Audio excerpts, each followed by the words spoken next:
Good evening, everybody. We're going to go ahead and get started with our evening session.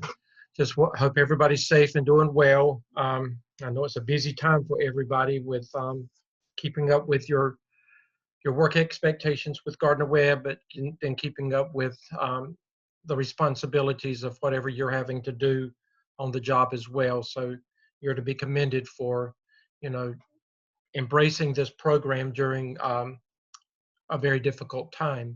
Um, Wanted to give you an update, sending out an email and an update on Dr. Revis. I have communicated with her uh, this afternoon. It has been a very, very, very, very difficult.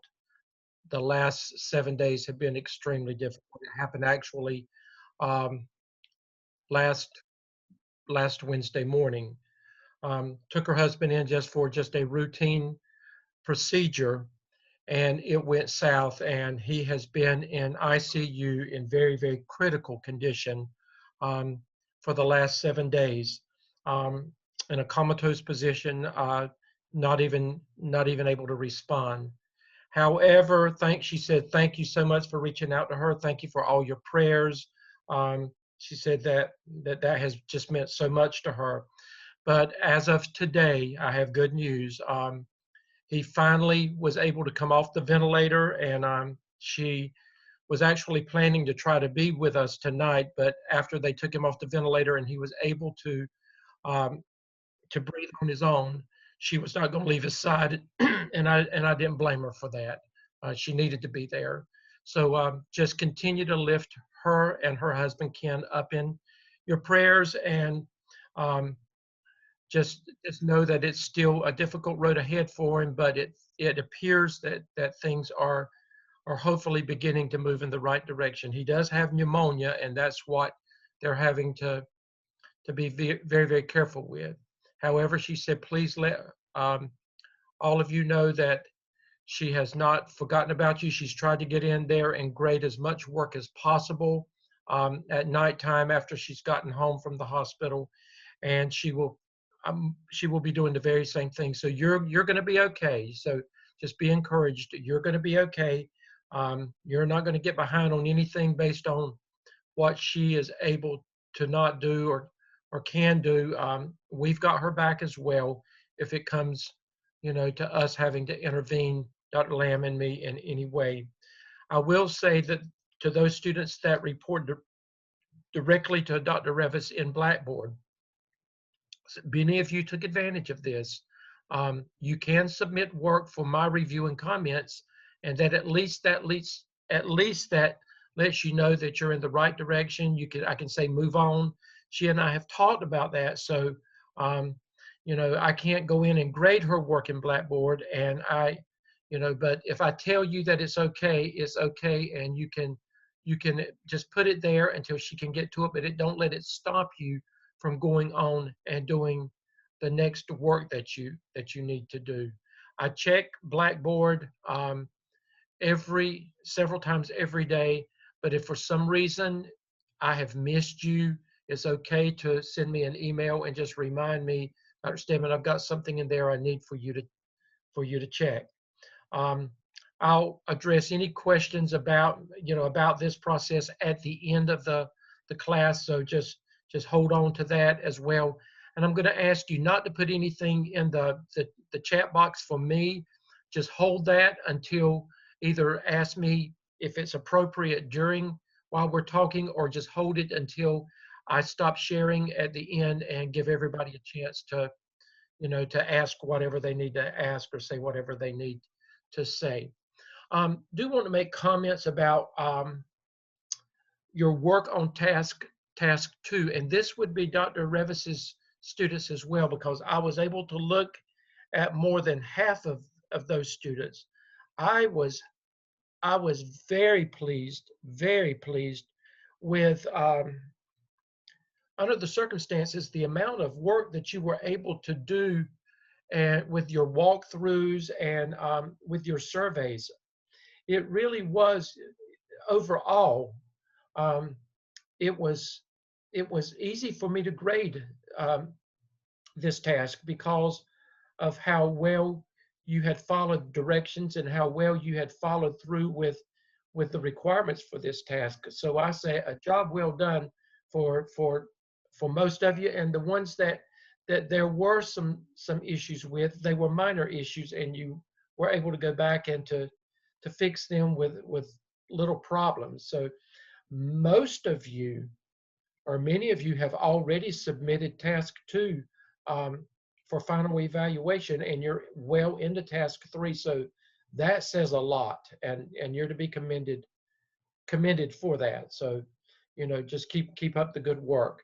However, for those of you who have not um, revised task 2, you have until the end of this week, if that's what it takes, to get task 2 in for a final grade. But you don't have to wait until the end of the week. Just know that you can go ahead and submit that at any time. And what happens is, once you submit it and it's approved to go into the AAPTEL assignment Dropbox, you're immediately told, that it's okay to go ahead and move forward with everything that you need to do in task 3. So get that to me as soon as possible, and to Dr. Revis as soon as possible. A reminder that you do have to complete 2 peer reviews for task 2 of the AAPTEL. Many of you have done that already. I would remind you again, don't let down our standards and your standards. I was not as pleased with some of the peer reviews um, that have been coming in at this point. You may get 100 on it because you've satisfied the requirements. It doesn't mean that it's a quality job from you. I know what you are capable of doing, um, and Dr. Revis does too. So, I'm asking you. I know you're getting tired. It's getting towards the end. Do not let down your standards, and do not let down our standards by not turning in the quality work that we expect of you, and the quality work that we know that you're capable of doing. And the case study 2 for the AAPTEL is also due by the end of this week. I've had a few turned in. Some were better than others. I would ask you to those that have not, spend more time um, making sure that you have thoroughly covered the case study, that you have looked at it from every angle that you can look at it, that you are the right languages in there. Um, it's not just okay, I've read it, answer the questions, and move on. That's not what we're looking for. The 2 case studies for this semester are really just starters for you to begin looking at and learning the process. When you get to 603, it is embedded with case studies that you will have to work consistently with your Zoom teams with. And all of them are going to be based on law, finance, and policy. A lot of areas that you are totally unfamiliar with. This is just helping you to get acclimated to that process. So I would ask you to give it thought, and know that going into 603, that what you're doing now, and what I'm seeing now, will not be quality work for 603. So I'm asking you to step up your game when you get to 603. If you have not done the AAPTEL case study, think about it in detail, when you're doing it, and make sure that it's covered from every angle. That there's really no right or wrong answers, but we look at, when you do make comments, first of all, is it logical? Does it flow with thinking like you should be thinking? Is it tied into things that are currently involved in education, and then things that are naturally a part of the AAPTEL process? And you may refer back to some of the work that you've learned from the APSL as well. But those are the things that we're looking at. Again, you may have gotten 100 on the assignment, but it doesn't always mean that it's the best that I think that you can do. So just go into 603 knowing that those are going to be very, very important, and you need to make sure that you give them the time and the effort that needs to go into them. We're going to go over, again, review task 3 briefly tonight. I'm going to make sure that there's all clarity with task 3. The draft of that is due by Sunday night. I have already task 3s that have been submitted, and I have approved them to move on because the work is there. Remember that when you do task 3, that once I have looked at it and Dr. Revis has looked at it and we said, you're good to go, that once you get it into, before you can finally present it, you have, or submit it, you have to present it to your administration, and you have to provide evidence in that final submission to us that you have presented it. Some of you actually have done it when you, in the draft version of it, you know, and that's okay too. Some may have to say, you know, this is my draft version, I will be doing this on such and such a date. And if that's the case, then, you know, we'll take that in consideration, knowing that, you know, that's coming in the next 2 or 3 days. But the ones that have been done, for the most part, I've been very, very pleased with task 3. Again, a lot of thought, a lot of effort has gone into it. And if it's something that your administration accepts, then I can see where it can become a vital part of growing teachers at your school, and embracing the whole concept of what the AAPTEL is all about. So for those that have already done task 3, I would say again, you know, a job well done. I want to, let me go on into next week so that you can get an idea of what the next 2 weeks look like. That will be week 14. As you can see, we are not coming together. Well, yeah. Week 14. No, I'm sorry. I'm a week ahead. That's why it was confusing me. Not week 14, week 13. Today's week 12.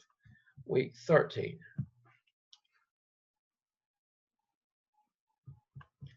Okay, there it is. We do not have a Zoom session next week, and we do that on purpose because you're at a place where you've got a lot going on and you need to begin to pull all of this together. So we're not coming together next Tuesday. However, Dr. Revis and I will come on board at 7 o'clock, and we'll be here to answer any questions from anybody at that time that may have a question at that point. You don't have to wait until then. If you send us an email or you reach out to us by phone, you know, don't call Dr. Revis right now, call me. We'll respond to you, and we'll help you even before then. But we will come on board next Tuesday. At this point, I would hope that she could be back, but if not, I will be on board next Tuesday from 7 until 8 o'clock, just to be present for anybody that would have a question at that time about something. Just a reminder over here in green, at that time, your task 3 revisions would be due the end of week 13. That is your action plan. Your peer reviews would be due. Task 4, which is not peer reviewed, will be submitted. That is the 9 remaining competencies that you have to address. That will be due at the end of week 13 as well. And you see down here at the bottom, I've got that there on purpose. Many of you will be at that point, and I put it there because you need to be reminded that we're almost at the end, and those 21 competencies have to be addressed in your competency folio as well. all 21. And so do not wait until the last minute to do that. You will struggle if you do that. Some of you will start panicking. So um, I will say Dr. Revis's class that I am reviewing, I've had 3 students that some are completely through with that, and one I think is almost there. But that's all I've heard from her class. So I need to see work. If you are in my 2 classes, then Dr. Revis has seen from several of you, but there's several of you that she has not seen anything as well. So I'm just encouraging you, do not wait until the last minute to work on those 21 competencies that go into your folio. Um, and Dr. Lamb, we've gone over those several times this semester.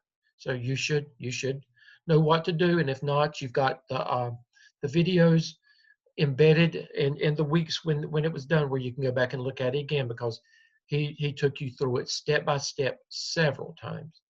So that's where we are over the next couple of weeks. Now, if you realize that when you get to here, at that point, we're going into week 14 after that. At this point, it's where we clean up everything, and we're starting to put the AAPTEL together, and we're going to we're going to tell you to submit it to the Turnitin process, and then we're going to tell you to submit it. So we will be bringing closure to it, many of you, week 14. I will say we had one student that submitted to Turnitin today. Excellent work. And I told her to go ahead and put it in Taskstream. So her AAPTEL will be completed. So that's where we are. That's where we are with that. Oh, just a reminder, I sent out an email reminder to every one of you, even Dr. Revis's class. I sent out an email reminder if you have not submitted at this point for evaluation in Taskstream. Remember, we said that you could go ahead and do the School of Ed dispositions. It doesn't take long. All you've got to do is assess yourself, and it's a bullet that you click on. If you rate yourself at meeting standards, then that's all you've got to do. If you put that you exceed standards, then you have to justify why you exceed standards with narrative. And then if you would rate yourself below standard, then we would want to know why you are related, why you're saying that as well. So you can go ahead and do that now. That's not something that you have to wait on. The competency analysis is different than the competency folio. Again, that is another self-assessment, and that's based on the 21 competencies as well. Once you complete task 4 of the AAPTEL and it's approved, and we reviewed it, you can go ahead and do the competency analysis as well in Taskstream, and many of you are going to be at that point over the next 2 or 3 days. You'll be at that point where you can do that. So again, you don't have to wait. Don't make sure that you are keeping up with your internship log, and know that if you are in my 2 classes, that must be submitted to Dr. Revis for review only. Do not put it in there for evaluation, for review only in Taskstream before the semester's over with, and you must have a minimum of 80 clinical hours. And then if you are in Dr. Revis's class, I need to see your minimum of 80 hours of internship hours. Are there any questions at this point based on what the next 2 or 3 weeks look like? Do you understand the flow of things? Okay. Okay, and then if you think of something, then we'll come back together in just a few minutes.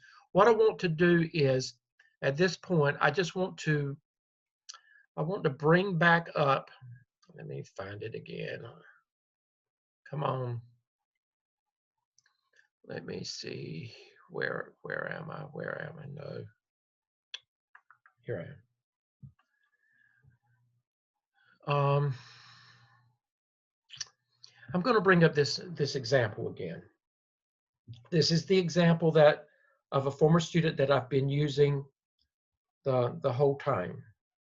Um, I'm just going to scroll on down to, I want to get to the graphic organizer, and then I'm going to talk about some things uh, from her action plan. I think I went too far. I hope I found the right. I hope I got the right one. I think I didn't. I didn't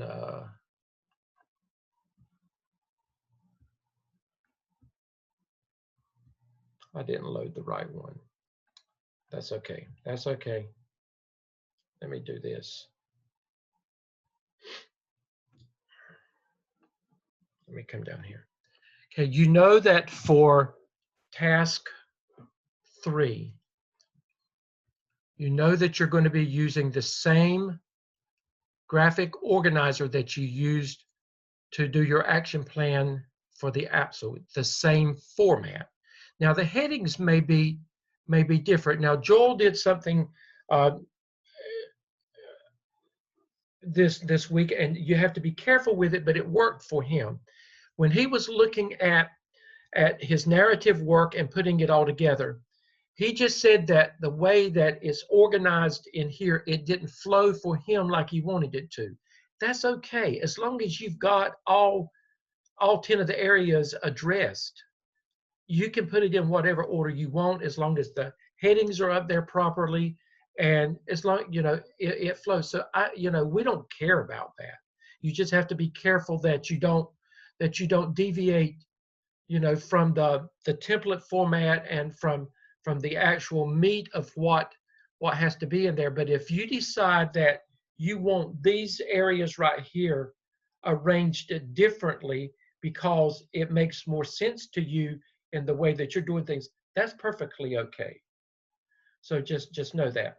Just be reminded, and I'm going to come back down to this in a minute, just be reminded that once all of this is done, once your action plan is done, or your just remember that you must do a presentation, or the growth plan. Just remember, you must do a presentation to at least your administration or your principal. You're reporting on the best practices. And remember, we said that this is work that you've already done. You're going to, a visual checklist, you're going to show them things. You're going to talk about the gap analysis, and then you're going to actually present the growth plan that you and your team have decided that this is what the needs are for teacher leadership and teacher empowerment at your school. It's highly recommended that you are encouraged that you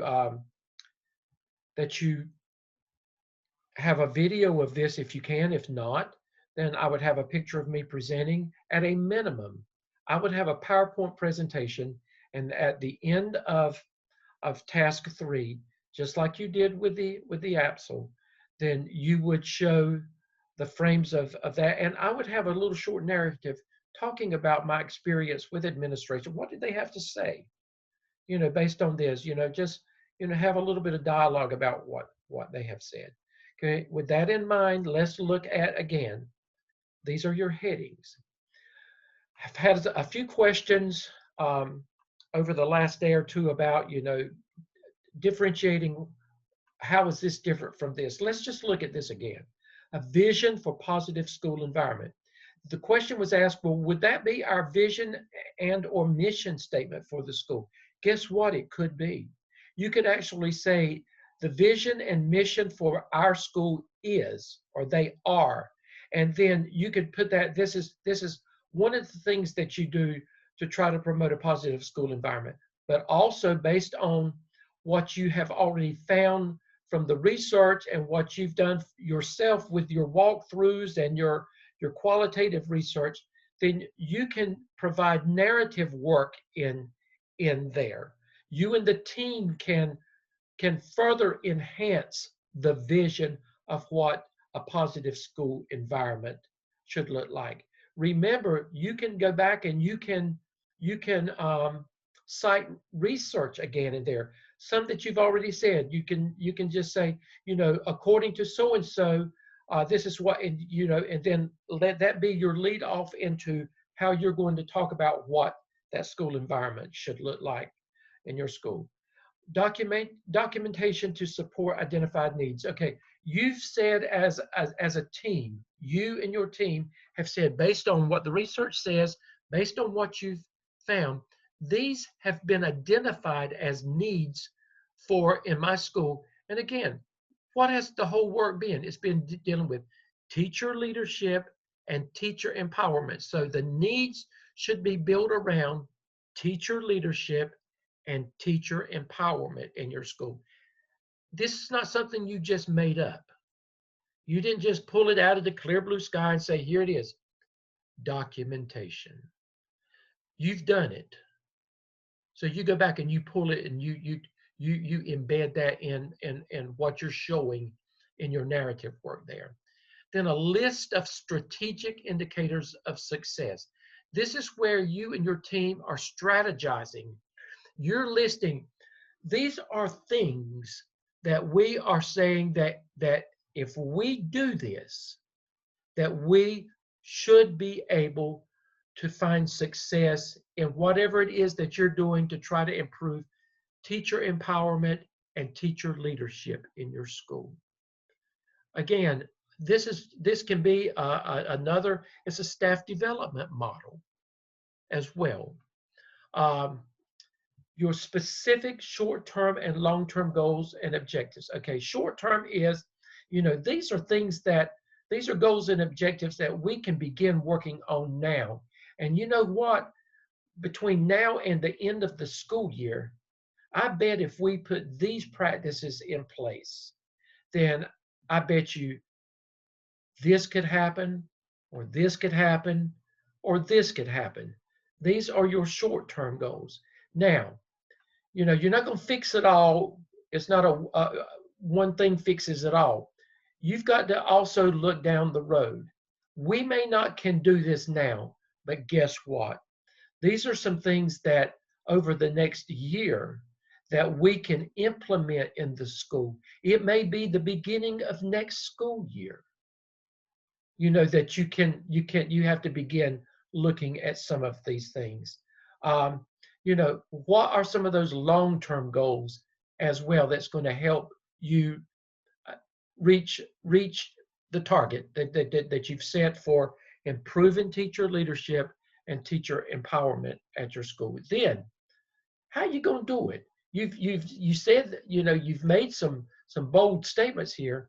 How are you going to do it? These are the activities, the things that you're going to put in place that's going to help you address and identify all of these goals and objectives that you've already talked about. If you list 5 goals, 5 objectives, guess what? You probably need 5 activities. You need an activity that's going to address each of the goals that you have set. And then again, you've got all these teachers in your school, and you've come up with this glorified plan that you think is the best thing since sliced bread, and you are so proud of it. But guess what? You've got to sell your product. How are you going to communicate this along the way? This goes, I'm sorry, that goes back to buy-in. Let me come down here first. This is the buy-in. How are you going to get the people that are in your school to buy into what you believe in and what your team believes in? You've got to have a plan in place that you're going to sell your merchandise. This is your merchandise. You're a salesman here. Then let's go back to this, a plan to, along the way, once you sell it, then how are you going to communicate along the way to these people that are going to have buy-in? How are you going to communicate along the way, benchmarks along the way, that you're making the progress that you need to make? How are you going to know? How is your administration going to know? You've got to deliberately set up pit stops along the way that you have to stop and you have to assess. That is part of that fidelity check that you do. Then, when are you going to start? when you go in, when are things going to happen? All of this stuff up here, you've got to put some dates and times and put, because that's the only way you can get it done. You have to specifically say, this is what we're going to do, and this is when we're going to do it. Who's going to do what? You're going to have a lot of things that has to be done. Who's going to do what, and what are they going to do as a part of this action plan? And then finally, the formative and summative assessments. Now remember, you're dealing with adults. Formative means, again, it goes back, and a lot of this stuff ties in together, but formative means that how do you know that once you put a plan in place, once you do so, how do you know that teachers are doing what they're supposed to do? They're at point A and you want to get them to point B. But how do you know that they're doing what they need to do to get from point A to point B? Again, that goes back to that fidelity check. That could go back to increasing walkthroughs, being more specific with the walkthroughs. Maybe the walkthrough process, you found that it was not a strong point at your school. Maybe the recommendation could be that what they're doing is not as effective as it should be, and the recommendation is, would you consider, excuse me, doing it this way? And then summative, summative is at the end. This is where at the end, or it can be, summative can be along the way with your short-term goals. But then, along the way when you're finishing something, how do you know that you have reached success? How do you know that if you need to go back and revisit something over again, and you need to replan, or how do you know? That's going to be with your summative assessment when you look at the end results of things. And end results could be anywhere along the way when you are finishing something. Now, once you do all that, this is your narrative work, and you and your team are going to be addressing this. Once you've done that, then you go back using the graphic organizer that you used in the AAPTEL. You're going to go back and you're going to provide headings at the top. Now, that you must address everything. Those headings would be very similar or the same. You can add more to it if you see something else that you need to add. You just cannot minimize the process. Using that, you're going to come up with a plan of action that's going to address what you feel like, a plan that you can present to your administration and to maybe the school improvement team that says, if we did this, if we did this, if we did this, then we are hopeful and we're very optimistic that the results could be this, and there could be some major turnaround in teacher efficacy in your school, teacher empowerment, teacher leadership. And we know we began the AAPTEL, we began with the student in mind. And remember, that's why we're there to begin with. It's all about the students. And we know that next are the teachers. You've got to have good teachers to be able to work with the students and to promote the academic success that you want in your schools. So if teachers, if their efficacy is high, if they feel good about themselves, if they like where they are, they like what they're doing, guess what? More than likely, the end result is going to be that you have improved student achievement. And that is what it's all about anyway.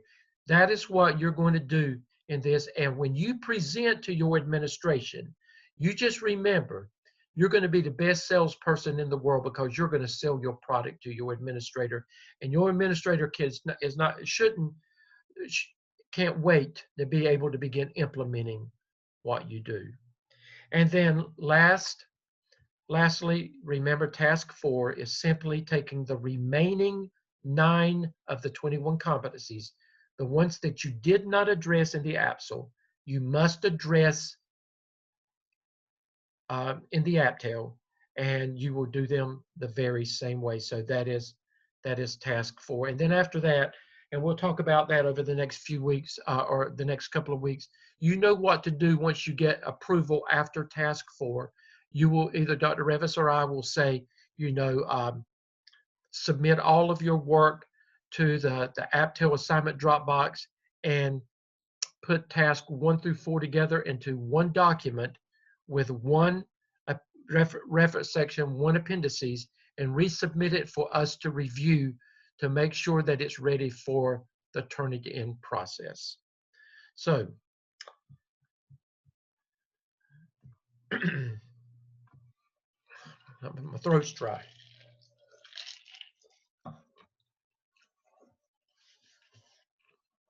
So with that being said, what questions would you have of me at this time? Dr. Stedman, Okay, just so I'm clear. Hey, how you doing? I'm doing well. Great. Summative assessments is the student outcomes. That is when you're dealing with that was with the app. So remember that you're dealing with only grown people this time. So for summative purposes, you've got to think of summative in relationship to the teachers this time. How are you going to assess what you're doing with them in a summative way? And an example of that could be that at the end of staff development process, then you could have a summative reflection on whether the staff development, some type of assessment to determine whether the staff development did what it was supposed to do, what it was intended to do. There's all kinds of things so summative is for students, but it can be for adults as well. And then in this instance, you are summatively assessing the plan based on what teachers are doing. Thank you. Does that make sense, Shabaza? Yes. Okay, thank you for asking that question. Dr. Stedman, can you Hey, repeat? Shannon. Hello. Can you repeat at what point we can begin the competency analysis and Taskstream? Okay, the competency analysis, once you have completed the 9 competencies in task 4 for the AAPTEL, then you can do the competency analysis because you will have addressed all 21 competencies at that time. Okay, thank you. You're welcome. Dr. Stedman, question about the so before we can complete the task 3, we have to meet with our PLC to go over all of those before we can actually finalize the task 3. No. Oh. You've got to involve them at some point in this, and there should be evidence that you've involved them. Remember, I told you to go to them with most of that work prepared already, but then you want to present to them because they may be able to provide you with some additional input. You don't want to have an action plan that's just from you alone. You need to have some buy-in that's where the buy-in begins, actually, with the team, because if they buy into it, then they're going to go out and they're going to help you sell it to other people. Does that make sense? So if we involve them all throughout the process and then just confer with them, we don't have to necessarily have another PLC meeting, but just as long as they've been involved throughout the entire process. As long as you can indicate in your narrative work that they have been involved, yes. Okay. Thank you. You are welcome. Okay, other questions? Dr. Stedman, this is Lizzie. So Hey, Lizzie. I kind of have a bit of a unique situation. 2 of my PLC members, including my principal, are out with COVID. Okay. So do you have an assistant principal? I don't have an AP. You don't have an AP. Okay. No, no. Do But now she said that she should be back next week. So I mean, if I you'll be fine. You'll be fine okay, waiting to present until next week. That is the whole purpose of next week, is to be able to, so if you have not presented by Sunday night, all you've got to do is to say when you're going to present, and okay, you'll resubmit it. So there may be some that will not have presented on Sunday night, and you'll be okay. okay. But you could also, Lizzie, if it came down to it, you could also you could Zoom with your principal if they would allow it, if it came right down to it, so that you will have presented it to them. Yeah, they both should be back.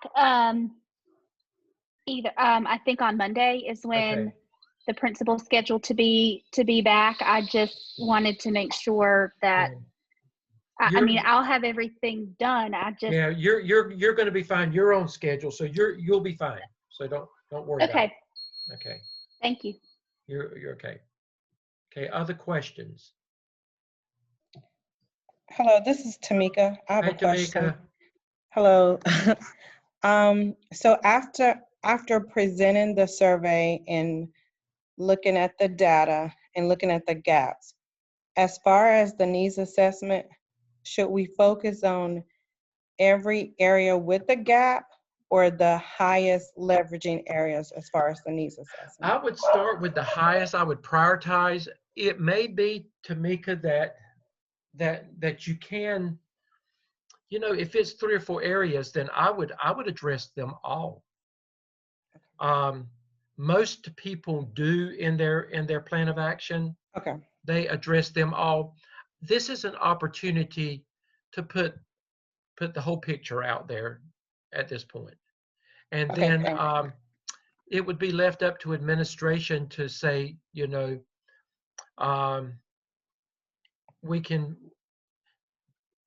gives them something to work from. But I would, if it were me, I would address them all. If I found it, I would be transparent about all of them. Okay, thank you. You're welcome. Okay, other questions?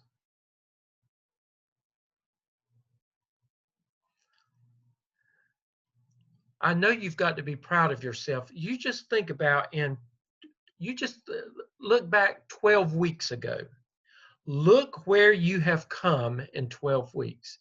It's been a life-changing experience for most of you. I know it has. And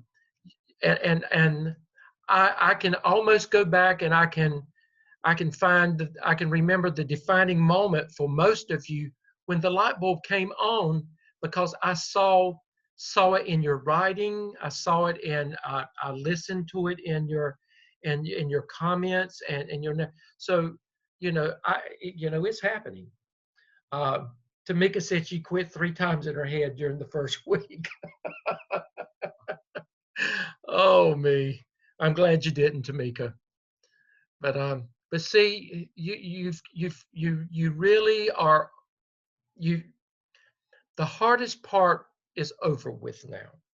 You've learned how to follow, for the most part, and I call it a regiment, because that's what it is in your life. You have to regiment your life to be able to handle everything you have to do, and to handle all of this as well. And you'll find next semester you'll be prepared for it. But I'm going to tell you, you go ahead and gear yourself up. It's a lot of work in 603, but I promise you, it's going to be fun, because for most of you, it's going to be stuff that you've never really been a part of before. You're going to learn some really great stuff. And you'll find a little more flexibility in 603 than we've allowed you in 601, simply because we couldn't. If we had allowed that much flexibility, then you wouldn't be where you are right now. So I call it that, I tell Dr. Lamb, I said, you make me the drill sergeant. I said, I have to put them through boot camp in 601 so that they can do well for you in 603. So that has been an ongoing joke for us. I told them, I says, I get them ready for you. They wouldn't be anything like they are if they didn't come through us first. So we take credit for that. But anyway, but you've come, all of you have grown by leaps and bounds, and you know, you're well on your way to reaching the goal that you've set out for yourselves. And under the circumstances and dealing with these unprecedented times that we're dealing with, you're to be commended for embracing this program. And we thank you for choosing Gardner Webb to allow us to help you with this. Other questions at this point? Let me check these chats real fast to make sure. So Shabaza, yeah, thank you, Jesus. I believe. And Noel, y'all getting right churchy on me in here. Praise the Lord and blessings on blessings. But anyway, there's not a thing wrong with that. I concur with all of them. But anyway, any other questions before I sign out? I'm not going to hold you just to hold you. Some of you may be planning to come together after we hang up and you know, and work as a Zoom team. I don't know. But, okay. Well, I will, when I communicate with Dr. Revis sometime tonight, I will let her know that everybody seems to be doing well.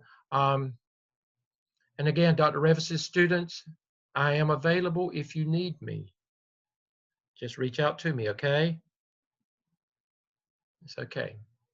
Well, I'm going to let y'all go and get started on what you need, you know you've got to do. Have a good night. Okay, bye everybody.